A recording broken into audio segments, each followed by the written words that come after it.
चलो कैसे हो आप सब। आई होप आप सब बहुत खुश और बहुत बढ़िया हो और आपकी प्रिपरेशन फॉर क्लास 10th भी बहुत बढ़िया चल रही हो। आपके पीटी एग्ज़ाम्स आने वाले होंगे एंड फॉर दैट आपको डर लग रहा होगा क्योंकि क्लास 10th के पहले एग्ज़ाम्स हैं। आपको बिल्कुल ऐसा लग रहा होगा कि बहुत मुश्किल आएगा, बट देखो जो पढ़ता है उसके लिए कुछ मुश्किल नहीं होता। जानती हो सब बड़े लोग यही कहते हैं, बट ये एक्चुअल ट्रुथ है। अगर हमने चीज़ों को पढ़ा होता है, हमने चीज़ों को समझा होता है बाय अ राइट वे, तो हमें कोई भी चीज़ मुश्किल या कठिन नहीं लगती। ठीक है, तो I am your educator, new educator and my self Monisha, और मैं आज से आपको इस चैनल पे साइंस एंड एसएसटी का ज्ञान देने वाली हूँ। देखो, आपके अकॉर्डिंगली कुछ चीज़ें ऊपर नीचे हो सकती हैं, वो सब आपके अकॉर्डिंग होगा। अगर मुझे दिखेगा कि आप सब पढ़ना चाहते हो तो मैं जल्दी जल्दी वीडियोस लाऊंगी, और अगर नहीं चाहता कोई पढ़ना तो भाई आपकी विश है। मैं जानती हूँ बहुत सारे चैनल्स हैं जहाँ आप पढ़ सकते हो, बट देखो मैं बहुत चाहती हूँ कि मैं आप सबको पढ़ाऊँ और बहुत प्यार से बहुत अच्छे से आपको कंसेप्ट समझाऊँ। ठीक है, तो ये मेरा छोटा सा जो भी है, समझ रहे हो ना, समझ के। ठीक है, तो ये बेसिकली आपके नोट्स हैं जो मैंने बनाए हैं, एंड ये प्योरली आपकी केमिस्ट्री की जो एनसीईआरटी है उसके ऊपर बेस्ड है। पूरा उसी का निचोड़ है, कुछ ऐसा नहीं लिया मैंने ऐसा कि जो आपके आउट ऑफ सिलेबस है, सब उसका है जो एनसीईआरटी में। और एनसीईआरटी पढ़ना, उसको समझना बहुत इम्पोर्टेंट है। जानती हो आप सबके पास अब इस टाइम पे एनसीईआरटी को पूरी रीड करना, उसको समझना थोड़ा सा डिफ़िकल्ट होगा, तो इसीलिए आप इस वीडियो में मेरे साथ एनसीईआरटी का पूरा निचोड़ प्लस जो एक्स्ट्रा चीज़ें आपके पेपर में पूछी जाती हैं वो भी आपको इस चैप्टर में बताई जाएगी, और सारे चैप्टर में बताई जाएगी। तो स्टार्ट करते हैं बिना किसी टाइम वेस्ट के। तो ये चैप्टर 1 है आपका साइंस का, जिसका नाम है केमिकल रिएक्शन एंड इक्वेशन। देखो, जब एक पेज ख़त्म हो जाएगा तो मैं पूरा पेज आपको दिखाऊंगी एंड आप उसका स्क्रीनशॉट ले सकते हो एज़ पर योर नीड। ठीक है, तो हम पहले इस चैप्टर का नाम समझ लेते हैं, केमिकल रिएक्शन। केमिकल रिएक्शन में रिएक्शन आता है। रिएक्शन का क्या मतलब होता है बच्चा? रिएक्शन का मतलब होता है कि कोई दो या दो से ज़्यादा मोर देन लोग रिएक्ट कर रहे हैं किसी भी सिचुएशन में, वो रिएक्ट कर रहे हैं। वो रिएक्ट तब तक नहीं करेंगे जब तक कोई एक्शन नहीं होगा। ठीक है, अगर मतलब मुझे खाना बनाना है तो मुझे गैस चलानी पड़ेगी, फॉर दैट पर्पस मुझे लाइटर मतलब वहाँ पे लाना पड़ेगा और जलानी पड़ेगी गैस। तो every action has an equal and opposite reaction, action है तभी रिएक्शन है। ठीक है, तो इतना तो समझ में आ गया। रिएक्शन दो टाइप की होती है, that is physical and chemical. Physical, देखो मैं जानती हूँ ये वाला पोर्शन आपके एनसीईआरटी में थोड़ा सा नहीं है, सिर्फ केमिकल रिएक्शन से स्टार्ट कर दिया, बट अगर आप थोड़ा सा बेसिक आपकी कमज़ोर होगी तो आप समझ नहीं पाओगे, चीज़ों को रिलेट नहीं कर पाओगे। ठीक है, तो फिजिकल रिएक्शन क्या होती है कि अगर मैं रिएक्शन के ज़रिए किसी का अपीयरेंस चेंज कर रही हूँ या किसी की फॉर्म चेंज कर रही हूँ, या तो देखो अगर मैं मोटे को पतला कर रही हूँ, उल्टा हो गया, हाँ मतलब मैं मोटे को पतला कर रही हूँ, तो ये फिजिकल रिएक्शन है। और फॉर एग्जांपल ये जो पानी है, इस पानी का एग्जांपल ले लेते हैं। इस पानी के अंदर देखो, पहले तो ये पानी लिक्विड फेस में है। फेस का क्या मतलब होता है? स्थिति। स्थिति का क्या मतलब है कि इस पोजीशन में है ये। देखो मैं जानती हूँ ये सारे पर्यायवाची हैं, बट इसकी ना अगर हम पोजीशन चेंज कर दें, पोजीशन का मतलब यहाँ से उठा के आने, इसका मतलब इसका फेस चेंज कर दें। इसका फेस चेंज कर दें मतलब है ये लिक्विड में, इसको गैस में कन्वर्ट कर दें या सॉलिड में कन्वर्ट कर दें तो इसका फेस चेंज हो सकता है। और लिक्विड, गैस और सॉलिड में क्या फ़र्क है? देखो, हमारे सब्सटेंस में होते हैं मॉलिक्यूल्स और एटम्स। एटम्स का जो झुंड होता है उसको मॉलिक्यूल्स कहते हैं। एटम्स क्या होता है? किसी भी सब्सटेंस का सबसे छोटा पोर्शन, उसको एटम कहते हैं।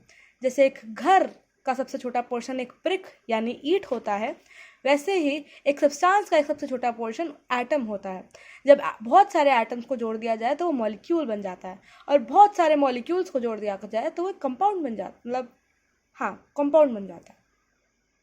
तो जब मॉलिक्यूल्स बहुत थोड़ा थोड़ा डिस्टेंस पे है तो वो लिक्विड फेज में होता है, और बहुत कॉम्पैक्ट मतलब बहुत जुड़े हुए एकदम एकदम जुड़े हुए तो वो सॉलिड स्टेट में होता है। और एक मॉलिक्यूल यहाँ उड़ रहा है, एक मॉलिक्यूल यहाँ उड़ रहा है, तो अगर एक मॉलिक्यूल यहाँ उड़ रहा है, यहाँ उड़ रहा है, यहाँ उड़ रहा है, तो ये गैस फेज में है।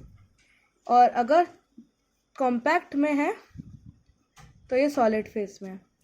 एंड अगर थोड़ा सा स्पेस है तो ये लिक्विड में। आई होप कि आपको ये चीज़ समझ में आई हो। स्पेलिंग आप देख लेना, थोड़ी इंग्लिश ख़राब है मेरी, ठीक है, समझ में आ गया आपको।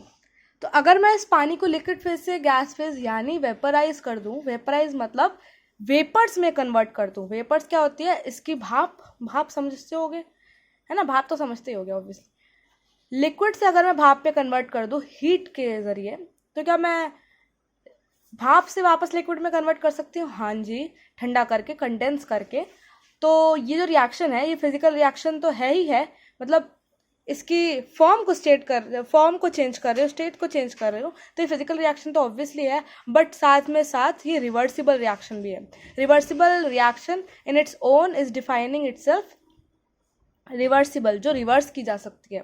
कुछ चीज़ें होती है जो इरिवर्सिबल होती हैं, जो मोस्टली केमिकल में आती है, क्योंकि फिजिकल में ज़्यादातर रिएक्शंस क्या होती हैं, रिवर्सिबल होती हैं। सारी नहीं, बट हाँ मोस्टली रिवर्सिबल होती हैं। और chemical reaction is a process in which one or more substances are converted into one or more different substances। मतलब अगर मैंने एक पेपर को, अगर थोड़ा सा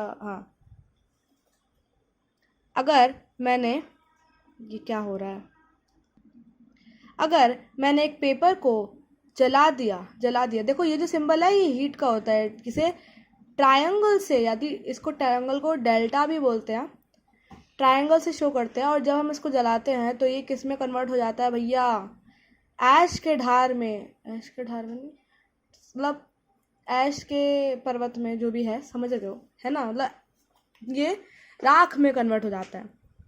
राख को क्या पेपर में कन्वर्ट कर सकते हैं? डेफिनेटली नहीं। तो क्या ये रिएक्शन इरिवर्सिबल है? हाँ जी, ये रिएक्शन इरिवर्सिबल है। और मैं पेपर को ऐश में कन्वर्ट कर रही हूँ, एक नई चीज़ में कन्वर्ट कर रही हूँ। पेपर और ऐश में कोई वो नहीं है, कोई रिश्ता नहीं है, उसको कन्वर्ट कर रही हूँ, तो ये केमिकल रिएक्शन है। जैसे कि अगर मान लो, और क्या एग्जांपल दूँ, अगर मैंने दूध को बाहर रखा रहने दिया, गर्मी में तो वैसे भी दूध अगर बाहर रखे रहता है तो आपकी मम्मी भी कहती होगी कि फट जाता है, मतलब रिएक्ट करके एटमॉस्फेयर में जो ऑक्सीजन है वो उस दूध के साथ, दूध में क्या है, फैट है, उस दूध के साथ, दूध में जो फैट है उसको उसके साथ रिएक्ट करती है और वो कन्वर्ट हो जाती है पनीर, या फिर देखो मेरे घर में तो बहुत बार दही में भी कन्वर्ट हुई है, तो मैं तो दोनों कह सकती हूँ, ठीक है। मतलब बेसिकली वो फट जाता है, वो रिएक्ट कर जाता है। बट मैं जानती हूँ कि दूध का ही एक कंपाउंड है पनीर और दही, बट जैसे कि पानी को हम वेपर में कन्वर्ट करते हैं तो वेपर वापस पानी में कन्वर्ट हो जाता है, बट पनीर और दही वापस इसमें कन्वर्ट नहीं होती, तो ये केमिकल रिएक्शन है, ठीक है। देखा, मैंने कहा था ना कि मोस्टली इरिवर्सिबल होती है, बट सारी इरिवर्सिबल नहीं होती। जब आप आगे जाओगे तो आपको पता चलेगा कि ऐसा क्यों होता है, ठीक है। तो अब हम आगे बढ़ते हैं अपने नोट्स में, ठीक है। हाँ, ये जो सब्सटेंस होते हैं जो रिएक्ट करते हैं वो ज़्यादातर केमिकल एलिमेंट्स या फिर कंपाउंड होते हैं। केमिकल एलिमेंट्स जैसे कि सोडियम क्या है, एक मेटल है। और केमिकल कंपाउंड मतलब सोडियम हाइड्रोक्साइड, जैसे कि NaOH, ठीक है। या तो एलिमेंट है तो Na, और अगर कंपाउंड है तो NaOH, ठीक है। NaOH मतलब Na और हाइड्रोक्साइड, मतलब सोडियम और हाइड्रोक्साइड का कंपाउंड सोडियम हाइड्रोक्साइड है, ठीक है। आपकी बुक में सबसे पहले एक एक्टिविटी है जिसके अंदर ये एग्जाम्पल है कि अगर हम एक मैग्नीशियम रिबन को आग में जला देते हैं तो एक डार्जलिंग वाइट फ्लेम आती है। तो इस यहाँ पे केमिकल रिएक्शन ही हो रही है, जो मैग्नीशियम है वो ऑक्सीजन के साथ रिएक्ट कर रहा है और मैग्नीशियम ऑक्साइड बना रहा है, जो कि आप यहाँ पे देख सकते हैं। यहाँ मैग्नीशियम ऑक्साइड बन रहा है, magnesium plus oxygen plus MgO। ये मैं आपको बताऊंगी कि ये कैसे आया, बट आप इसके फॉर्म में समझ सकते हो कि मैग्नीशियम ऑक्साइड बन रहा है, नया कंपाउंड बन रहा है, ठीक है। मैग्नीशियम ऑक्सीजन एक नया कंपाउंड बन रहा है। और एक क्वेश्चन जो बोर्ड में बहुत ज़्यादा मतलब मोस्टली आता है, दैट इज़ कि क्यों हम सैंड पेपर यूज़ करते हैं बिफोर डूइंग दिस एक्सपेरिमेंट। तो क्योंकि ऑक्सीजन और कार्बन डाइऑक्साइड हमारे एटमॉस्फेयर में बहुत ज़्यादा प्रेजेंट है, तो वो मैग्नीशियम के साथ, एक नॉर्मल मैग्नीशियम के मेटल के साथ रिएक्ट कर देती है और उसके ऊपर एक लेयर बना देती है। अगर वो लेयर रहेगी तो क्या हमारे एक्सपेरिमेंट को हम कह सकते हैं कि ये प्योरली हमारा हुआ है? नहीं कह सकते। तो इसीलिए हमें सैंड पेपर से पहले उसको रिमूव करना है और उसके बाद फिर हम उस रिएक्शन को परफॉर्म करना है। जो हमारी केमिकल रिएक्शन होती है वो 4 तरीके की होती है, एक और होती है बट मैंने मेन यहाँ पे मेंशन किया है। इसको हम आगे डिटेल में पढ़ेंगे, तो आप यहाँ से इसका एक ज़ायरा ले सकते हो, ठीक है। अब हम देखते हैं कि हम केमिकल इक्वेशन, क्योंकि चैप्टर में केमिकल इक्वेशन भी है, हम इक्वेशन कैसे लिख सकते हैं। देखो पहले तो ये जो इक्वेशन में क्या होता है, LHS होता है, RHS होता है, हमें पता है ना। इक्वेशन के अंदर इक्वल टू साइन होता है, आपके उसमें भी होगा कि इक्वेशन और उसमें फ़र्क होता है। एक और चीज़ थी उसमें, आपको पता होगा, मुझे याद नहीं आ रहा, उसमें फ़र्क होता है ना। तो वैसे ये इक्वेशन है, क्योंकि यहाँ पे एक LHS है, एक RHS है, यहाँ पे बीच में इक्वल टू का साइन है, मतलब यहाँ से ये इससे ये कन्वर्ट हो रहा है। मैंने इस चीज़ को बहुत अच्छे तरीके से यहाँ पे बता रखा है। तो जो लेफ्ट साइड में है, जो लोग रिएक्ट कर रहे हैं, जो चीज़ एक दूसरे के साथ लड़ाई कर रही है, मतलब ये दोनों लड़ रहे हैं, और लड़ने के बाद क्या हो रहा है, एक नया रिश्ता बना है, या तो दुश्मनी का या दोस्ती का, ठीक है। जो लेफ्ट साइड है वो मोस्टली होते हैं रिएक्टेंट्स, और जो राइट साइड है वो मोस्टली होता है प्रोडक्ट। मैं मोस्टली क्यों कह रही हूँ, अगर इस एरो की डायरेक्शन चेंज कर दूँ तो लेफ्ट और राइट भी चेंज हो जाएगा, रिएक्टेंट्स और प्रोडक्ट्स भी चेंज हो जाएंगे, ठीक है। तो ये एरो क्या शो कर रहा है कि जो रिएक्शन है वो अकर कर रही है फॉरवर्ड, मतलब यहाँ से लेकर यहाँ तक, इस डायरेक्शन में, ठीक है। तो आपको इतना तो समझ में आ रहा होगा। अब इसको एक्चुअली हम ऐसे दिखाते हैं, इसके सिंबॉलिक फॉर्म में, कि जो मैग्नीशियम है उसकी जगह हम Mg लिखते हैं और ऑक्सीजन की जगह हम O2 लिखते हैं। ऑक्सीजन गैस के फॉर्म में पाई जाती है और वो O2 होती है। अब इस चीज़ को रिएक्ट करके हमें MgO ही कैसे मिला, तो वो हमने ऐसे दिखा रखा है कि जो क्रॉस फॉर्मूला, ये आपने किया होगा बचपन का प्यार। तो जो Mg की जो वैलेंसी होती है वो 2+ होती है, और जो ऑक्सीजन की वैलेंसी होती है वो 2- होती है। वैलेंसी का क्या मतलब होता है, टेंडेंसी टू गिव और टेक इलेक्ट्रॉन्स, ठीक है। और प्लस और माइनस का क्या मतलब होता है, प्लस का मतलब मैंने दे दिया है, अब मैं खाली हो चुका हूँ, मैं पॉजिटिव हो चुका हूँ भाई, अब मैंने ले लिया है, तो मेरे अंदर नेगेटिविटी भर चुकी है, तो नेगेटिव आ जाता है। तो इतना समझ में आ रहा है, ठीक है। तो इतना यहाँ इस पोर्शन से आपको समझ आ चुका है। अब एक इक्वेशन को, क्योंकि आपकी NCERT में ऐसा ही है कि पहले तो केमिकल इक्वेशन लिखना सिखाएंगे, अब इस इक्वेशन को बैलेंस करना सिखाएंगे। तो पहले आप ये समझ लो कि बैलेंस करना ज़रूरी क्यों होता है। बैलेंस करना ज़रूरी इसलिए होता है क्योंकि अगर आपने देखा हो तो ज़्यादातर आपने कभी कभी देखा होगा कि जितना हम रिएक्टेंट लेते हैं उतना हमें प्रोडक्ट मिलता है। मतलब अगर मैंने 1 कटोरे चावल लिए हैं तो मुझे जब मैं उन्हें पका लूँगी तो 1 कटोरा ही मिलेगा, मतलब जानते हो वो थोड़ा बढ़ जाता है, पर मुझे उतने ही चावल मिलेंगे जितने उससे बनने चाहिए, जितने उससे मिलने चाहिए, उससे ज़्यादा या उससे कम नहीं हो सकता, ठीक है। तो चावल वाला एग्जाम्पल गलत है मतलब थोड़ा इररेलेवेंट है, पर हाँ, जैसे आलू की सब्जी देख लो, जितने आलू काटे हैं उतने ही आलू की सब्जी तो हमें मिलती है। बताओ सही कह रही हो कि नहीं सही कह रही, एकदम सही कह रही हो, है ना। तो इसीलिए बैलेंस करना इसलिए इंपॉर्टेंट होता है कि जितना हमने सामान लिया है उतना सामान हमें मिल रहा है, इस चीज़ के हमें वो, और मान लो कि अगर यहाँ देखो ये जो रिएक्शन है क्या बैलेंस है, नहीं। ऑक्सीजन मेरी प्रोडक्ट में कम हो गया तो मैं क्या कर सकती थी, मैं ऑक्सीजन का आधा पार्ट ही ले लेती भाई, तो बेकार नहीं जाता। अगर मैं पूरी ऑक्सीजन लेने के बजाय उसका आधा पार्ट, मतलब ये बहुत सारे ऑक्सीजन के मॉलिक्यूल्स होते हैं, उसमें से अगर मैं आधा पार्ट ले लेती तो मेरा आधा बच जाता, वो यूज़ हो जाता कहीं और, है ना। अगर ऐसा नहीं चाहती थी कि मैं हाफ यहाँ ना करूँ, मतलब देखो ये मेरा करने का तरीका है, ठीक है। अभी मैं आपको सिखाऊंगी कि मेरी तरह आप कैसे बैलेंस कर सकते हो। तो अब हाउ टू बैलेंस इक्वेशन, तो बैलेंस करने का एक सिंपल सा तरीका है कि आपकी जो इक्वेशन है उसके अंदर जो जो एलिमेंट है पहले तो उसको टेबल में डाल लो। एलिमेंट में जैसे कि हमारी इस वाली इक्वेशन में जैसे मैं जिंक सल्फ्यूरिक एसिड के साथ रिएक्ट करके जिंक सल्फेट बना रहा है और हाइड्रोजन गैस रिलीज हो रही है, हाइड्रोजन गैस के फॉर्म में होती है। और जिंक और ये जो SO4 है उसको हम सल्फेट कहते हैं, इसलिए इसे जिंक सल्फेट कहते हैं। हाइड्रोजन और सल्फेट ये इसको एक ये एसिड है तो इसको हम इसका जो नाम है वो सल्फ्यूरिक एसिड है। ठीक है, समझ में आ रहा है आपको? हाँ समझ में आ रहा है, ठीक है। हाँ, तो अगर हमारी इक्वेशन बैलेंस है तो वो कब होगी? जब LHS इक्वल्स टू RHS होना चाहिए। LHS RHS क्या है? LHS में मतलब लेफ्ट हैंड साइड में जितने हमारे मॉलिक्यूल्स हैं, मतलब जिंक एक है, hydrogen sulphate that is sulphuric acid एक है, तो ये दोनों मतलब एलिमेंट लिया है ना मैंने, तो जिंक एक है, हाइड्रोजन दो है, एस हमारा एक है, ऑक्सीजन हमारा चार है, तो हमारे इस साइड भी जिंक कितना है? एक है, तो हमारी सेटिस्फाई हो गई। हाइड्रोजन दो है, यहाँ पे भी हाइड्रोजन दो है, तो सेटिस्फाइड हो गई। सल्फेट मतलब जो सल्फर है, सो बेसिकली सल्फर जो है यहाँ एक है, यहाँ भी एक है, सेटिस्फाइड। ऑक्सीजन चार है, यहाँ भी ऑक्सीजन चार है, चार चार सेटिस्फाइड। तो क्योंकि RHS इक्वल्स टू LHS हो गया है तो ये हमारी इक्वेशन बैलेंस्ड है। अच्छा, तो अगर आप ध्यान से देखें तो जो ये रिएक्शन है ये आप आगे समझ जाओगे, बट अगर आप देखो इस रिएक्शन को हम डिस्प्लेसमेंट रिएक्शन कहते हैं। अब डिस्प्लेसमेंट रिएक्शन क्या होता है ये आगे जाके मैंने बहुत अच्छी तरह से स्पेसिफाई कर रखा है, तो यहाँ अभी अपने बाल नहीं नोचना, ठीक है। अब एक बात आपको आगे जो समझानी चाहिए थी वो मैंने आगे इसलिए समझा दी ताकि, हाँ भाई मुझे नहीं पता, यहाँ आगे समझा दिया, बस समझा दिया तो समझा दिया तो ये जिंक जो है वो हाइड्रोजन की जगह, आपको दिख नहीं रहा कि जो जिंक है वो हाइड्रोजन की जगह बैठ गया है। उसने हाइड्रोजन का सल्फेट के साथ जो रिश्ता था उसको तोड़कर खुद अपना रिश्ता फॉर्म कर लिया है। तो इसका मतलब जो जिंक है वो हाइड्रोजन से ज़्यादा शक्तिशाली है, तभी तो वो सल्फेट उसकी तरफ अट्रैक्ट हो पाया।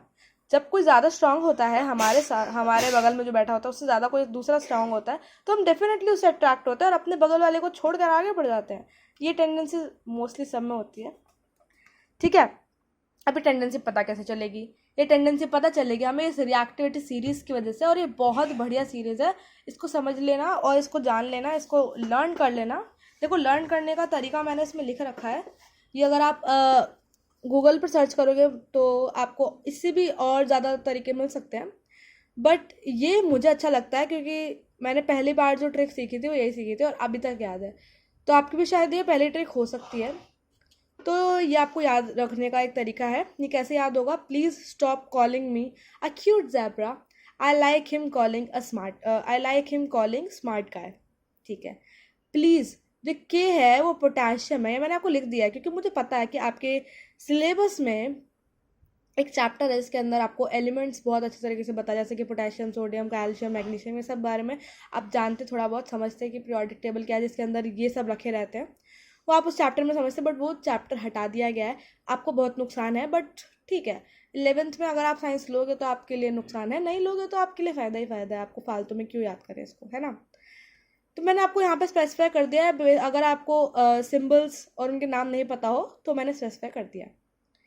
जैसे कि जो के है वो potassium, sodium, calcium, magnesium, aluminium, carbon, zinc, iron, lead, hydrogen, copper, silver and gold. इस फॉर्म से आप इसको याद कर सकते हैं, ठीक है। तो हम अगले टॉपिक पे जाने से पहले जो बैलेंसिंग है उसके और एग्जांपल्स देख लेते हैं। तो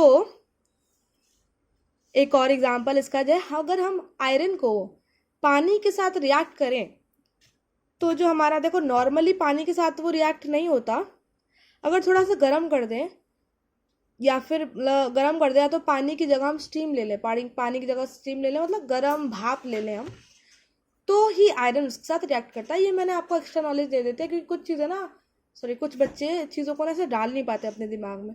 तो अगर वो चीज़ें के पीछे का रीज़न जानेंगे, जैसे कि मुझे हर चीज़ का रीज़न चाहिए होता था कि ऐसा हुआ तो ऐसा क्यों हुआ है, ऐसा नहीं हुआ तो ऐसा क्यों नहीं हुआ है, तो अगर आप साइंस के स्टूडेंट बनना चाहते हो तो आपके अंदर ये टेंडेंसी होनी चाहिए कि ऐसा हुआ है तो क्यों हुआ है। तो आयरन नॉर्मल पानी के साथ रिएक्ट नहीं करता, वो आयरन स्टीम मतलब गर्म पानी के साथ रिएक्ट करता है, मतलब गर्म पानी की भाप से, ठीक है। जब आयरन इसके साथ रिएक्ट करता है तो Fe3O4 बनाता है और हाइड्रोजन गैस निकलती है, ठीक है। तो एक आपको थोड़ा सा ये कन्फ्यूजन हो सकता है कि आयरन ऑक्साइड्स हमने और भी पढ़े हैं, ये वाला मतलब आपको बहुत सारे आयरन ऑक्साइड होंगे, आपको ये कह दिया जाएगा कि आयरन ऑक्साइड में कन्वर्ट हो जाता है पेपर में, बट आप फिर ये सोचोगे कि कौन सा वाला आयरन ऑक्साइड, क्योंकि आपने बहुत सारे पढ़े होंगे FeO, Fe2O3 एंड Fe3O4, तो अगर आपको ये चीज़ें पता होंगी तो आप पेपर में थोड़ा सा कन्फ्यूजन से बच सकते हो। सबसे ज़्यादा स्टेबल देखो, दुनिया में सबको स्टेबिलिटी की ओर बढ़ना है, तो ये चीज़ ध्यान रखना कि जीतता जंग वही है जो स्टेबल रहता है। जो ऐसे ऐसे डगमगाता रहता है वो गिर जाता है। जो Fe2O3 है वो सबसे ज़्यादा स्टेबल है और मोस्टली चीज़ें में वही फॉर्म करता है। मैंने आपको आगे बताया है, मतलब बताऊंगी कि जो Fe2O3 है वो रस्ट है, मतलब इसी को रस्ट कहते हैं बेसिकली। तो ज़्यादातर हमारी Fe2O3 ही फॉर्म करती है, इसमें भी Fe2O3 ही फॉर्म करती है, बट क्योंकि हमने स्टीम मतलब अगर वो करते हैं, बट यहाँ पे Fe3O4 आपके एनसीईआरटी में गिवन है। ठीक है, तो हमें इतना तो समझ में आ गया, बट हमें मोस्टली इस रिएक्शन में हमें क्या किस चीज़ का ध्यान देना है कि भैया बैलेंस कैसे करना है। तो वही जो हमने जुगाड़ लगाया था कि एलिमेंट के पहले नाम लिखो फिर LHS RHS। तो देखो अब कौन कौन इक्वल है। Fe जो है हमारा वो यहाँ पे रिएक्टेंट साइड पे 1 है और हमारे राइट हैंड साइड पे वो 3 है, लिख दिया। हाइड्रोजन 2 है, यहाँ भी 2 है, लिख दिया। यहाँ पे ऑक्सीजन 1 है, यहाँ 4 है, लिख दिया। हमें दिख रहा है हाइड्रोजन तो सेटिस्फाइड है, वो खुश है, बट हमारा आयरन खुश नहीं है। हमारा आयरन खुश नहीं है, तो आयरन को खुश बनाना पड़ेगा। क्या होता है कि अगर यहाँ पे चीज़ें का ज़्यादा सॉरी सॉरी सॉरी सॉरी अगर यहाँ चीज़ें ज़्यादा यूज़ हो रही है तो यहाँ चीज़ें ज़्यादा बन रही है, तो कम सामान से तो ज़्यादा नहीं बन सकता ना, तो यहाँ पे एक्स्ट्रा ले लो। देखो ऐसा कर सकते हैं हम, 3 उसके मॉलिक्यूल अगर हम 3 उसका पार्ट ले लें तो हमारी रिएक्शन सेटिस्फाइड हो सकती है। तो हम क्या करेंगे, जो आयरन है उसको मल्टीप्लाई कर देंगे 3 से। ठीक है, तो यहाँ पे 3Fe और यहाँ 3Fe तो सेटिस्फाई हो जाएगा। बट ऑक्सीजन, अभी ऑक्सीजन दुखी है भाई, ऑक्सीजन दुखी है। तो अब ऑक्सीजन के लिए क्या है, ऑक्सीजन इस वाले कंपाउंड में कहाँ है, सॉरी इस वाले प्रोडक्ट रिएक्टेंट साइड कहाँ है, पानी के अंदर ऑक्सीजन प्रेजेंट है। तो पानी के अंदर ऑक्सीजन प्रेजेंट है तो क्या मैं पानी को यहाँ पे 4 है तो 4 से मल्टीप्लाई कर दूँ, 4 से मल्टीप्लाई कर दूंगी तो ऑक्सीजन भी 4 हो जाएगा। समझ में आ रहा है ना मैं क्या कह रही हूँ, ऑक्सीजन भी 4 हो जाएगा। ऑक्सीजन यहाँ 4 यहाँ 4, ऑक्सीजन सेटिस्फाइड हो जाएगा। मैंने लिख रखा है क्योंकि 4 ऑक्सीजन चाहिए इसीलिए हमें 4 से मल्टीप्लाई करना है पानी को। अब मेरा हाइड्रोजन दुखी हो गया, हाइड्रोजन रो रहा है भैया, तो क्या करना पड़ेगा, अब हमें प्रोडक्ट साइड, क्योंकि हाइड्रोजन कम हो चुके हैं भाई, यहाँ 2 ही हैं और यहाँ हमारे 4 2 8 बन चुके हैं, तो यहाँ पे भी 4 2 8 कर दो, यहाँ पे भी 4 मल्टीप्लाई कर दो। देखो मैं ऐसा क्या कर रही हूँ, मैं नीचे वाले को भी बाहर वाले से मल्टीप्लाई कर रही हूँ। मतलब यहाँ हाइड्रोजन एज एन एलिमेंट 2 है, बाकी एक कंपाउंड है बट एलिमेंट ये एक है, इसमें एक ही एलिमेंट है जो हमने दो मात्रा में लिया है। तो मैं आपको शायद समझा पा रही हूँ और शायद आप समझ भी पा रहे हो। तो अब मेरी रिएक्शन सेटिस्फाइड हो चुकी है और मतलब बैलेंस हो चुकी है। तो 3Fe + 4H2O gives us Fe3O4 + 4H2। ठीक है, तो देखो हो चुका है। देखो मैं ये नहीं कर सकती कि आपको सारे रिएक्शन इस संसार में जितने सारे प्रैक्टिस करवा दूँ। आप जितने प्रैक्टिस करोगे उतनी ज़्यादा आपकी बैलेंसिंग अच्छी होगी। ठीक है, तो अब हम बात करते हैं रिएक्शंस की। रिएक्शंस देखो ये दो, अगर पहला रिएक्शन है कॉम्बिनेशन रिएक्शन। कॉम्बिनेशन रिएक्शन के नाम से हम समझ सकते हैं कि कुछ कंबाइन कर रहा है, कुछ कंबाइन कर रहा है। अब हम देखें ए और बी के बीच में नोकिया का रिश्ता जो है बन रहा है, संबंध जुड़ रहा है, तो एक घर में वो दोनों आराम से स्थापित हो चुके हैं। ठीक है, तो जब ऐसा होता है A + B AB में कन्वर्ट हो जाता है तो इसको कॉम्बिनेशन रिएक्शन कहते हैं। इसका एग्जाम्पल है क्विक लाइम। क्या है ये, क्विक लाइम, क्योंकि ऑक्सीजन को भी हम ज़्यादातर कहते हैं भाई क्विक है, भाई क्विक है, बहुत जल्दी हम इनटेक करते हैं ऑक्सीजन का करके। ठीक है, तो क्विक लाइम। और अगर कैल्शियम के साथ कार्बोनेट जुड़ा हो तो ये लाइम स्वीट, क्योंकि ज़्यादातर जो स्टोन होते हैं उनके अंदर कार्बन होता है, तो कैल्शियम कार्बोनेट। और भाई जो हाइड्रोक्साइड है ये बहुत फीका आदमी है, इसलिए स्लेक्ट लाइम। तो ऐसे हम चीज़ों को याद कर सकते हैं क्योंकि पेपर में बहुत बार आता है, मेरे पेपर में भी आया था, तो मैंने इसी तरीके से पिछली बार भी याद किया था, पिछली बार मतलब अपने टाइम पे याद किया था। ठीक है, तो हाँ को समझ में आ गया। तो ये जो क्विक लाइम है, जब मैं इसमें पानी डाल रही हूँ तो जो पानी है इसके जो पानी और जो क्विक लाइम है जुड़ चुके हैं, कुछ भी एक्स्ट्रा नहीं, मतलब कुछ भी ऐसा नहीं है कि कोई ऑक्सीजन निकल गया और कुछ हाइड्रोजन निकल गया, नहीं, कुछ भी ऐसा नहीं है। दोनों जुड़ चुके हैं, कंबाइन कर चुके हैं, A + B, ए भी बन चुका है। तो ये कॉम्बिनेशन रिएक्शन में साथ में हमारा हीट भी निकलता है। हीट निकल रहा है मतलब क्विक लाइम से ज़्यादा स्टेबल हमारा जो है हमारा स्लेक्ड लाइम है। ऐसा क्यों? मतलब अगर कोई स्टेबल हो रहा है तो हीट क्यों निकल रही है? देखो, अगर किसी चीज़ में से हीट निकल रही है ना, तो इसका मतलब वो चीज़ स्टेबल है। देखो, अगर आप ठंडे हो, अगर आप नॉर्मल सिचुएशन में हो तो आप खुश हो ना, उसी सिचुएशन में खुश हो ना। अगर आपका दिमाग बहुत गर्म हो रहा है तो आप बहुत टेंशन ले रहे हो, और ये आपकी अनस्टेबल सिचुएशन है। तो जो स्टेबल होता है वो हीट निकाल देता है भाई अपने उसमें से। कम एनर्जी वाले लोग ज़्यादा स्टेबल होता है, ये आप अपनी ज़िंदगी में बहुत बार सुनोगे, क्योंकि आगे चैप्टर्स में ऐसा है। ठीक है, तो देखो भाई, जो प्रोडक्ट है, जो हीट है वो प्रोडक्ट साइड में है, मतलब हमें मिल रही है हीट, हमें मिल रही है ना, एग्जिट कर रही है। तो जो रिएक्शन है वो एक्सोथर्मिक रिएक्शन है। एक्सो मतलब एग्जिट, थर्मिक मतलब हीट, तो ये एक्सोथर्मिक रिएक्शन है। अच्छा, तो एंडोथर्मिक भी होता, मतलब कुछ ऐसा भी होगा जो हमें हीट देनी पड़ रही हो। हाँ जी है, उसे कहते हैं एंडोथर्मिक। थर्मिक का मतलब हीट, एंड एंडो मतलब मिल रहे, हमें देनी पड़ रही है। इनसाइड डाल रहे हैं हम। ठीक है, तो अगर हमें हीट देनी पड़ रही है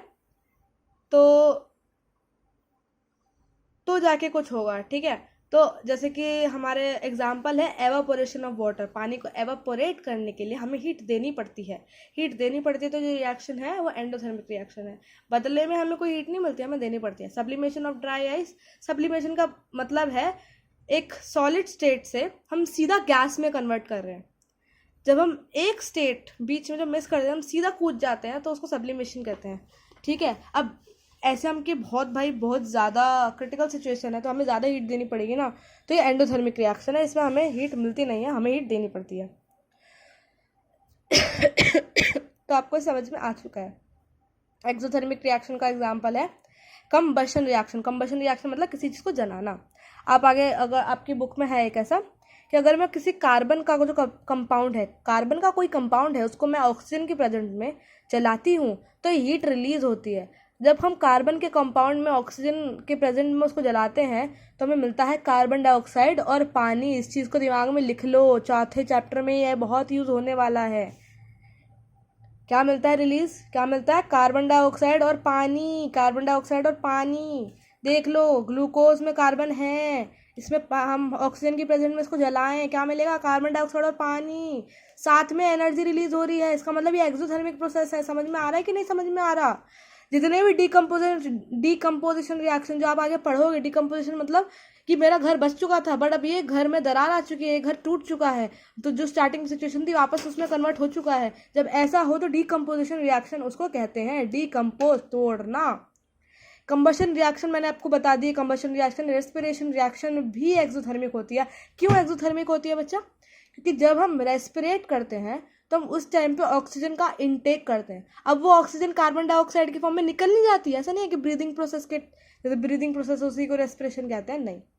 ऑक्सीजन अंदर जाती है, उसका काम बहुत ज़्यादा यूज़ होता है, बहुत यूज़ होता है वो ऑक्सीजन जाता है अंदर। हमने जितना भी खाना खाया है, जितने भी चाउमीन पाव भाजी जितना भी खाया है, वो जाता है, उस खाने को ऑक्सीडाइज करता है, उस खाने को ऑक्सीडाइज करता है। ये खाना ही है, ये ग्लूकोज खाना ही है, उसको ऑक्सीडाइज करता है और फिर कार्बन डाइऑक्साइड और पानी में कन्वर्ट करता है। समझ में आ रहा है क्या बोल रही हूँ? समझ में आ रहा है? तो रेस्पिरेशन भी समझ में आ गया आपको, कंबशन भी समझ में आ गया, डिकम्पोजिशन भी समझ में आ गया, और एक्सोथर्मिक भी समझ में आ गया, मुझे पक्का विश्वास है। C6H12O6 इसको ग्लूकोज कहते हैं, दिमाग में बिठा लेना, बाद में वापस मत पूछना किसी से, वो आपको मुक्का मारेगा वरना। डिकम्पोजिशन रिएक्शन, जो रिश्ता था वो टूट चुका है, नौकरी का रिश्ता टूट चुका है, फेल हो चुका है, दुख आ चुका है जीवन में, AB से A+B बन चुका है, तो इसको डिकम्पोजिशन रिएक्शन कहते हैं। FeSO4 हमारा एक बढ़िया कंपाउंड था बट अभी टूट चुका है Fe2O3 SO2 SO3 में। देखो, Fe2O3 को हम रस्ट भी कहते हैं, मैंने आपको आगे बताया था। SO2 और SO3 गैसेज है, ये इसमें कन्वर्ट हो जाता है, तो ये आपको समझ में आ रहा होगा। AgCl मतलब सिल्वर क्लोराइड। जो सिल्वर क्लोराइड है, ये देखो, हम इसे सनलाइट के प्रेजेंस में इसीलिए नहीं रख पाते। अगर आपने देखा होगा, अगर आप कभी लैब में जाओगे ना, जो सिल्वर क्लोराइड है ना, वो एक काली सी बोतल में रखा होगा, उसको ना कपड़ा पहन रखा होगा काले रंग का। वो ऐसा काले रंग का कपड़ा क्यों पहनता है? क्योंकि अगर वो सनलाइट से रिएक्ट कर जाता है तो भाई वो टूट जाता है भाई, उसको आउटसाइड दूर, वरना रिश्ता टूट जाएगा, डिवोर्स हो जाएगा घर पे, ध्यान रखना। समझ में आ रहा है क्या कह रही हूँ? आपकी एनसीईआरटी का एक बहुत प्यारा एग्जाम्पल जो एक्टिविटी है दैट इज़ 1.7, इसको एक बार अपनी तरफ से भी रीड कर लेना, बट उसको रीड करने सफिशिएंट नहीं है क्योंकि उसके अंदर सारी इन्फॉर्मेशन नहीं है, तो कुछ इन्फॉर्मेशन मैं भी आपको अपनी तरफ से देती हूँ। उसके अंदर क्या होता है, हम एक बीकर लेते हैं, उसके अंदर 2 छेद करते हैं, उसके अंदर 2 इलेक्ट्रोड फंसाते हैं, उन इलेक्ट्रोड के अंदर हम पानी डालते हैं, बीकर के अंदर भी हम पानी डालते हैं, उस बीकर के अंदर हम थोड़ा सा डाइल्यूट सल्फ्यूरिक एसिड डालते हैं। डाइल्यूट का क्या मतलब होता है और कंसनट्रेटेड का क्या मतलब होता है? सल्फ्यूरिक एसिड एक हमारा कंपाउंड है, डाइल्यूट का मतलब उसके अंदर सल्फ्यूरिक एसिड कम है और पानी ज़्यादा भर रखा है, और कंसनट्रेटेड का मतलब सल्फ्यूरिक एसिड ज़्यादा और पानी कम है। ठीक है, क्योंकि हम चीज़ों को मिलावट में यूज़ करते हैं भाई, इसीलिए कंसनट्रेटेड ज़्यादा अच्छा रहता है चलाने के लिए। कोई किसी पे कंसनट्रेटेड एसिड फेंकना मत। तो थोड़ी देर बाद क्या होता है कि जो दो हमने उसके ऊपर उल्टे इलेक्ट्रोड लगाए थे, इलेक्ट्रोड का क्या मतलब है कि वो 2 रॉड है, उनको हमने इलेक्ट्रिसिटी से कनेक्ट कर दिया, मतलब उसके अंदर करंट भेजा है। अब हमने उसमें करंट भेजा है, अब वो करंट क्या करेगी, उस रिएक्शन को परफॉर्म करेगी। हमने बोला ना एक्शन करना पड़ेगा रिएक्शन के लिए, तो इसलिए हम उसमें करंट भेजेंगे ताकि वो एक्शन हो सके और रिएक्शन हो सके। ठीक है, अब वो करंट और इलेक्ट्रोड ये सब जब मिल जाते हैं तो इस रिएक्शन को हम इलेक्ट्रोलिसिस रिएक्शन कहते हैं। इलेक्ट्रोलिसिस, या आप आगे वाले चैप्टरों में या तो अपनी ज़िंदगी में आगे पढ़ोगे, अगर आप 11th में साइंस लोगे तो इलेक्ट्रोलिसिस को अच्छे से पढ़ोगे। तो क्या है, वो आपका बुक ने इस क्वेश्चन पर एंड कर दिया कि आपकी एक में अलग गैस और एक में अलग गैस है, तो आपको बताना है कि अगर आप वहाँ कैंडल लेके जाओगे तो क्या मिलेगा। तो देखो, हमारे इलेक्ट्रोड 2 टाइप के होते हैं, एक होता है कैथोड होता है, एक होता है एनोड। जो कैथोड होता है उस पर आप हमें मतलब याद रखना, कैथोड पे हमेशा रिडक्शन होती है और एनोड पे हमेशा ऑक्सीडेशन होती है। मैं जानती हूँ मेरी बात अभी फारसी लग रही होगी, इस बातें को अभी फुल स्टॉप रखो। मैं आपको जब ऑक्सीडेशन और रिडक्शन सिखाऊंगी, आपको ये चीज़ फिर वहाँ पे प्रॉपर तरीके से सिखाऊंगी कि ऑक्सीडेशन रिडक्शन क्या होती है। बट अभी इस चीज़ पे अभी इस चीज़ का वो करो कि एक इलेक्ट्रॉन मतलब हमारी ऑक्सीडेशन, जहाँ पे ऑक्सीडेशन होती है मतलब एनोड पे क्या मिलता है हमें, ऑक्सीजन, और जो कैथोड होता है उस पर मिलता है हाइड्रोजन। ऑक्सीजन एंड हाइड्रोजन, हमें 2 लोग मिलते हैं। अब मैं कैंडल लेके आऊँ ऑक्सीजन के पास, तो हमें पता है ना कि कैंडल जो है वो ऑक्सीजन की प्रेजेंस में ही बर्न करती है, और अगर हम हाइड्रोजन की प्रेजेंस में लेके आएंगे तो वो बुझ जाएगी डेफिनेटली। तो ये मैंने आपको समझा दिया है। ठीक है, ऑक्सीडेशन रिडक्शन में आपको आगे समझाऊंगी, वो आप आगे पढ़ना। ओके, अब हम बात करते हैं डिस्प्लेसमेंट रिएक्शन। 2 लड़कियों का झुंड था, 2 लड़कों का झुंड था।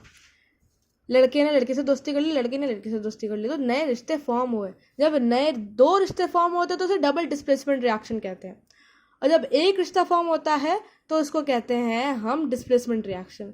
इसका एग्जांपल ले सके समझ सकते हैं कि Na2SO4 plus BaCl2, Na2SO4 plus BaCl2 gives us BaSO4 plus 2 NaCl। Na ने Cl से दोस्ती कर ली, Ba ने SO4 यानी सल्फेट से दोस्ती कर ली, तो 2 नए रिश्ते बने, समझ में आ गया। और यहाँ पे एक ने दूसरे को डिस्प्लेस कर दिया, एक ने दूसरे की जगह रिप्लेस कर ली, तू मेरी जगह रिश्ता निभाएगा, ये था ऐसा। ठीक है, अब एक आदमी है और 2 लड़कियां हैं, उसने एक के साथ तो शादी करेगा, वो 2 लोगों के साथ क्यों शादी करेगा, तो उसने एक के साथ रिश्ता बना दिया और एक लड़की रह गई। ठीक है, तो इसको डिस्प्लेसमेंट रिएक्शन कहते हैं, सिंगल वाली। क्यों, एक ही रिश्ता फॉर्म हुआ है, दूसरा रिश्ता फॉर्म नहीं हुआ है, दूसरा सिंगल है अभी। ठीक है, दूसरा मतलब अकेला है। ठीक है, जैसे कि हम आयरन को कॉपर सल्फेट से रिएक्ट करवाएं तो फेरस सल्फेट यानी आयरन सल्फेट की दोस्ती बन जाएगी और कॉपर अकेला हो जाएगा, जब पहले आयरन अकेला था। PbCl2 में अगर हम कॉपर डालें तो क्या हमें CuCl2 और Pb नहीं मिलेगा? आपकी साइंस, आपकी किताब का ये रिएक्शन है, बट Pb प्लस बट आपकी किताब में रिएक्शन है, आप किताब में देखो और फिर मुझे बताओ कि रिएक्शन है कि नहीं है। तो अब बताओ ये होगा क्यों नहीं होगा? तो ये आप ही आंसर दोगे भाई, मैं इसका आंसर नहीं देने वाली, क्योंकि मैंने आपको रिएक्टिविटी सीरीज बता रखी है, मैंने हिंट भी दे दिया भाई इतना, तो अब तो कर लो भाई, अब तो कर लो। ठीक है, हाँ, और ये चीज़ आपकी एनसीईआरटी में है कि PbI2 का जो कलर है वो येलो है, और जब हमारे रिएक्शन होती है किसी भी अगर हमारी रिएक्शन हो रही है, जैसे अगर मैंने Pb के साथ KI के मतलब पोटेशियम आयोडाइड, लेड में पोटेशियम आयोडाइड डाल दिया तो क्या बनता है, क्या बनता है बच्चा, बनता है PbI2 का पीपीटी बनता है। तो पीपीटी क्या होता है, पीपीटी बेसिकली होता है प्रेसिपिटेट। प्रेसिपिटेट मतलब भाई हमारे जो हमारे बीकर था उसके नीचे कुछ चीज़ें जमा हो चुकी है, या मैंने दिखा रखा है कि हमारे उसमें नीचे जमा हो चुका है। तो वो जो जमा होता है ना, वो आइटम लिक्विड ऊपर बह रहा है, नीचे गंदगी सी रखी है, उस गंदगी को हम पीपीटी कहते हैं, उस गंदगी को हम प्रेसिपिटेट कहते हैं। जब आप आगे साइंस वाले उसमें जाओगे स्ट्रीम में तो आपको बहुत मज़ा आएगा प्रेसिपिटेट ढूंढने में, निकालने में, उसका कलर देखने में आपको बहुत मज़ा आएगा। ठीक है, मैं आपको सबका कलर बता देती हूँ ताकि अगर कोई भी क्वेश्चन आ जाए कलर बेसिस पे तो आप कर पाओ। PbCl2 का कलर होता है वाइट कलर का, एंड PbBr2 का कलर भी वाइट होता है। ये Br, Cl और I क्या है, आयोडीन, क्लोरीन, ब्रोमीन। इसको याद करने का क्या तरीका है, फिर कल बाहर आई आत्मा, फिर मतलब फ्लोरीन, कल मतलब क्लोरीन, बाहर मतलब बाहर मतलब ब्रोमीन, आई मतलब आयोडीन। आत्मा का ज़्यादा इम्पोर्टेंट कोई रोल नहीं है, न जीवन में है, इसके अंदर नहीं है। ठीक है, तो आपको इस समझ में आ गया। अब बात करते हैं ऑक्सीडेशन और रिडक्शन रिएक्शन की, जिसपे चैप्टर मोस्टली ऊपर है। तो ऑक्सीडेशन रिएक्शन का मतलब, रिडक्शन का मतलब मेरी ऊपर से पोस्ट नीचे जा चुकी है, और ऑक्सीडेशन का मतलब मेरी नीचे पोस्ट से ऊपर जा चुकी है, प्रमोशन डिमोशन। तो जब ऐसा होता है तो उसे ऑक्सीडेशन और रिडक्शन कहता है। मतलब मामूली भाषा में हम इसको कह सकते हैं, बट असली भाषा में मतलब साइंस की भाषा में अगर हम समझें तो अगर किसी कंपाउंड में मतलब O जुड़ा हुआ है, मतलब इस ये एलिमेंट के साथ O जुड़ा हुआ है, ऑक्सीजन जुड़ा हुआ है, और अगर रिएक्शन के बाद उसका ऑक्सीजन रिमूव हो जाए, उसके साथ हाइड्रोजन जुड़ जाए या ऑक्सीजन रिमूव हो जाए, इतना भी हो जाए, तो उसे रिडक्शन रिएक्शन कहते हैं। ठीक है, और अगर हाइड्रोजन रिमूव हो जाए, ऑक्सीजन जुड़ जाए या हाइड्रोजन रिमूव हो जाए, उसको ऑक्सीडेशन रिडक्शन कहते हैं, सॉरी ऑक्सीडेशन रिएक्शन कहते हैं। एक्स कोई भी एलिमेंट हो सकता है, कोई भी XYZ कोई भी। ठीक है, अगर ऑक्सीजन हो ही नहीं तो पता कैसे चलेगा कि इलेक्ट्रॉन, पता कैसे लगेगा कि ऑक्सीडेशन हो रही है या रिडक्शन हो रही है। तो ये बात ध्यान रखनी है कि अगर हम इलेक्ट्रॉन दे देते हैं, मतलब छुट्टी कर देते हैं उसकी, मतलब वो अब वो खुश हो, मस्त है भाई, मस्त है, तो ऑक्सीडाइज हो गया है। वो जो ऑक्सीडाइज होता है वही खुश होता है, जिसका प्रमोशन होता है वही तो खुश होता है भाई।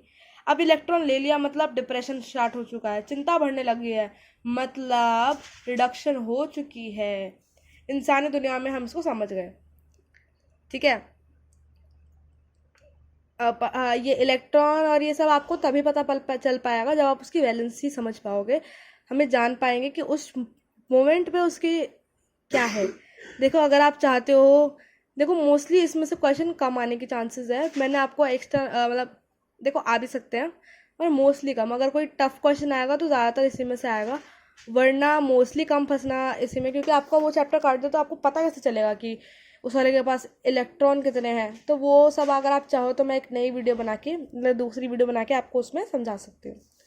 ठीक है, तो हम ये बताते हैं कि जो ऑक्सीडेशन रिडक्शन होती है, अगर वो एक साथ हो किसी रिएक्शन में तो हम उसे रिडऑक्स मतलब रिडॉक्स रिएक्शन कहते हैं। रिडॉक्स मतलब रिडक्शन और ऑक्सीडेशन दोनों साथ हो रही हैं, समझ गए। तो अब हम आगे पड़ाव पे पहुंचते हैं कि जो ऑक्सीडेशन और जो रिडक्शन होती है, क्या वो फायदेमंद है इंसानी दुनिया में। मतलब ठीक है एलिमेंट खुश हो रहा है, बट क्या हम खुश हो पा रहे हैं? तो आंसर है नहीं। मोस्टली केसेस में हम दुखी रहते हैं। करोजन बहुत ज़्यादा एक बड़ी प्रॉब्लम है ऑक्सीडेशन की वजह से। मतलब मेरा एक बहुत बढ़िया सा कॉपर मेटल है, बहुत बढ़िया शाइन मार रहा है, चमक रहा है, बट अगर मैं उसे एटमॉस्फेयर में मॉइस्चर की प्रेजेंट में छोड़ दूं तो उसके ऊपर ग्रीन कलर की परत बन जाएगी। वो ग्रीन कलर की परत कॉपर ऑक्साइड की है, जो उसकी रस्ट है। मतलब हम उसको ये नहीं कहते कि वो रस्ट है, क्योंकि हम कभी भी कॉपर की रस्टिंग नहीं कहते, हम कॉपर की करोजन कहते हैं। रस्टिंग सिर्फ हम आयरन की कहते हैं, ये बात ध्यान रखना। ठीक है, पहले होती थी इसके ऊपर कन्फ्यूजन, आई होप सो आपको ना हो। तो कॉपर ऑक्साइड होता है जो ग्रीन कलर का होता है, उसमें कन्वर्ट हो जाता है। ऐसा बाकी मेटल्स में भी होता है, आप सर्च कर सकते हैं और देख सकते हैं कि क्या क्या होता है। तो अब हमारा जो एक्चुअल मेटल है उसकी स्ट्रेंथ भी कम हो जाएगी, क्योंकि अगर हमने देखा हो कोई भी चीज़ रस्टेड या करोड हो जाती है तो भाई छेद से होने लगते हैं और वो बहुत आसानी से टूट जाती है, बहुत मतलब ऐसे उंगली करो तो टूट जाएगी वो। तो हमें तो नुकसान ही हो रहा है इससे। तो हमें इतना तो समझना पड़ेगा कि हमें ऐसा कोई तरीका निकालना पड़ेगा जिससे हम इसको रोक सकें। तो क्या कोई ऐसा तरीका है जिससे हम इसको रोक सकें? अवश्य है, आ जाता है ये वाला क्वेश्चन भी पेपर में। तो आपको मैं 5-6 जो है ऑप्शन बता रही हूँ कि आप कैसे कैसे उसको ठीक कर सकते हो। तो जो पहला है वो है गैल्वेनाइजिंग। गैल्वेनाइजिंग मतलब मैं उसके ऊपर एक परत लगा दूँ। ये मेरा मेटल है, इसके ऊपर मैंने, जैसे मान लो मेरा आयरन का मेटल है, मैंने उसके ऊपर जिंक की परत लगा दी है, जिंक की परत लगा दी है। तो उस जिंक की परत की वजह से अब जो भी रिएक्ट होना है पहले उस जिंक पे होगा, उसके बाद आयरन पे होगा, क्योंकि जिंक आयरन से ऊपर आता है रिएक्टिविटी सीरीज में। मैंने आपको यहाँ पे बता दिया है, वही हाथी और चींटी वाला एग्जाम्पल देके, कि जो जिंक है वो ज़्यादा रिएक्टिव है आयरन से। तो सबसे पहले एटमॉस्फेयर, ऑक्सीजन वगैरह सब उसे रिएक्ट करेंगे, उसको परेशान करेंगे, फिर आयरन पे जाएंगे। बट बाद में जो जिंक लेयर है वो भी फेड अवे हो जाती है, वो भी निकल जाती है, हट जाती है, जिसकी वजह से आयरन वापस से एक्सपोज हो जाता है और फिर रस्टिंग हो जाती है। ठीक है, तो ये भी मैंने आपको बता दिया। ठीक है, टिनिंग मतलब पहले तो मैं जिंक की लगा रही थी। देखो गैल्वेनाइजिंग का ज़रूरी नहीं है मतलब जिंक की लगाओ। गैल्वेनाइजिंग का मतलब यही होता है कि मैं एक लेस रिएक्टिव मेटल के ऊपर एक मोर रिएक्टिव मेटल की परत लगा रही हूँ, उसे गैल्वेनाइजिंग कहते हैं। आप इस एक्सपेरिमेंट को भी परफॉर्म करोगे, शायद मैंने जीवन अपने टाइम पे तो करी थी, पता नहीं आपकी बुक में क्यों नहीं है। ठीक है, बट ये क्वेश्चन आ जाता है पेपर में। टिनिंग का मतलब टिन की कोटिंग करते हैं। टिन भी एक मेटल है, और अगर मैं उसको कोटिंग करूँ, जैसे कि कॉपर के ऊपर उसकी कोटिंग कर दूँ या ब्रास के ऊपर उसकी कोटिंग कर दूँ, तो उसे हम टिनिंग कहेंगे। अब अगला जो है मेथड वो है इलेक्ट्रोप्लेटिंग। मतलब अब मैं लेस रिएक्टिव मेटल की कोटिंग कर रही हूँ मोर रिएक्टिव मेटल के ऊपर। मतलब चांदी का पानी, देखो हमें पता है कि जो रिएक्टिविटी सीरीज है उसमें चांदी सबसे नीचे है, मतलब जो सिल्वर है सबसे नीचे है। तो हम ऐसा कहते हैं ना, चांदी का पानी चढ़ा है इसमें। तो जो चांदी वाली, जिसके ऊपर चांदी का पानी चढ़ा होता है वो, क्योंकि चांदी लेस रिएक्टिव होता है तो एटमॉस्फेयर के साथ वो रिएक्ट ही नहीं करेगा। अब एटमॉस्फेयर के साथ रिएक्ट ही नहीं करेगा तो ज़्यादा दिक्कत होगी ही नहीं। सही बात है कि नहीं? अब चांदी तो ऐसे बहुत महंगा महंगा होता है, तो हम प्योरली उसकी चीज़ नहीं बना सकते, तो हम इसलिए उसके ऊपर उसका पानी चढ़ा देते हैं। सही बात है कि नहीं? सही बात है। ऑयलिंग और ग्रीजिंग करके भी हम रस्टिंग से बच सकते हैं। ऑयलिंग और ग्रीस, अगर ऑयल और ग्रीस की परत चढ़ाते उस पर, तो जो एटमॉस्फेयर है, जो मॉइस्चर है, जो एयर और जो मॉइस्चर है वो उसके ऊपर रिएक्ट नहीं करेगा, उससे कांटेक्ट में ही नहीं आएगा, तो रस्टिंग प्रिवेंट हो जाएगी। सेम ऐसा पेंटिंग से भी कर सकते हैं। मतलब मैंने अपने स्कूल में देखा था पिछली जब मैं 10th में थी उसी टाइम, कि उन्होंने सीढ़ियाँ, जो हमारी लोहे की सीढ़ी थी उसके ऊपर उन्होंने काले रंग का पेंट कर दिया था। वो काले रंग का पेंट इसलिए किया था, मतलब ज़रूरी नहीं है काला ही करो, बट हाँ पेंट कर दिया था उन्होंने। उसके ऊपर पेंट की परत लगाने से जो आयरन है वो सीधा कांटेक्ट में नहीं आया था एटमॉस्फेयर के, तो वो रस्टिंग से बच गया था। अब एलोइंग क्या होता है? एलोइंग होता है मिक्सिंग ऑफ मेटल। मतलब 2 या 4 मेटल्स को हम मिला दे तो मेटल की क्वालिटी बढ़ जाएगी।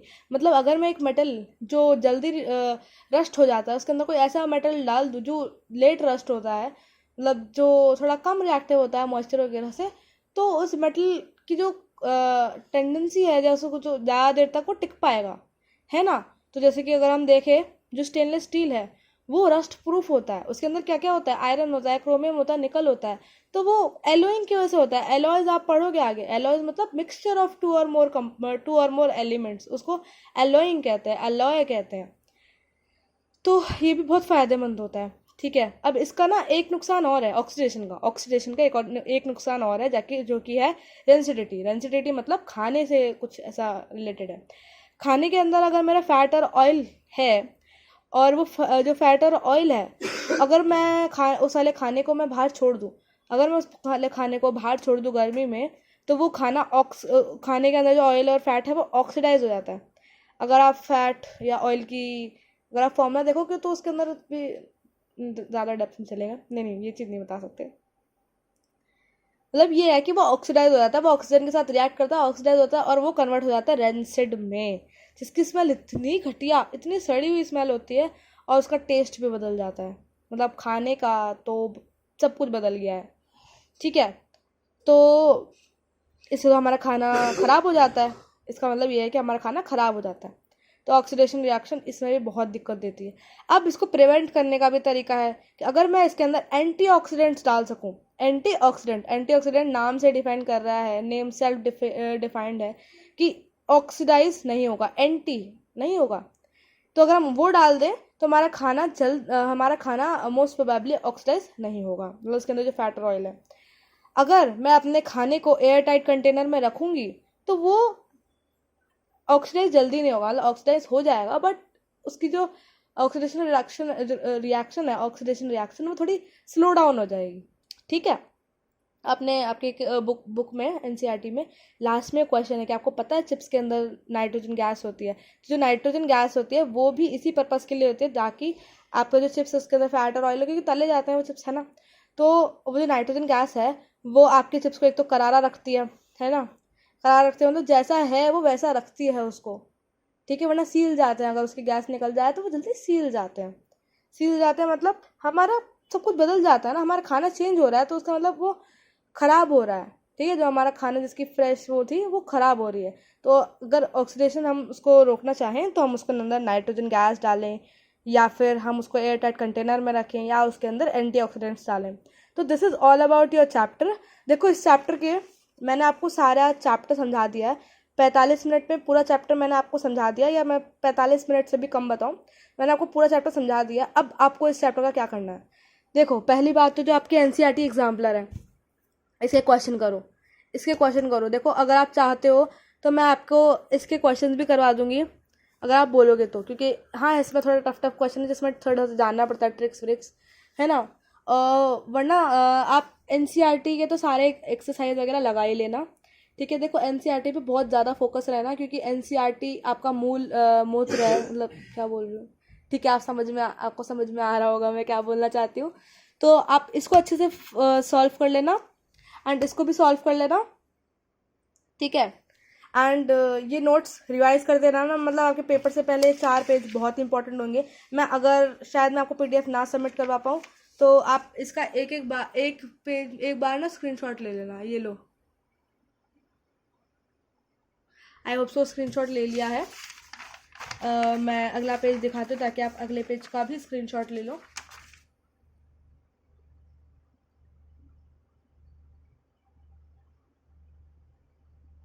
ले लिया है, अगला ले लो।